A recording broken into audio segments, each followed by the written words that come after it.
Alright, here's a quick video on how to remove this cover.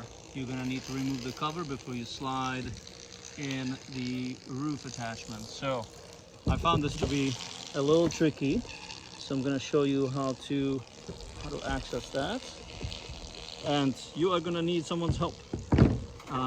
So get your loved ones to help you out. Go ahead. You're gonna need somebody to, there's a hole in here and there's a spring in here. You're gonna need somebody to push in while you remove the plastic piece. Now, the best way I found out to do this is if you lift on this side, if you lift up the piece a little bit so you can get access to it.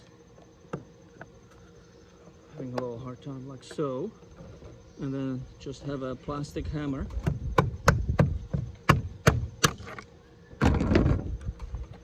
You can do that, then you'll be able to slide off the piece.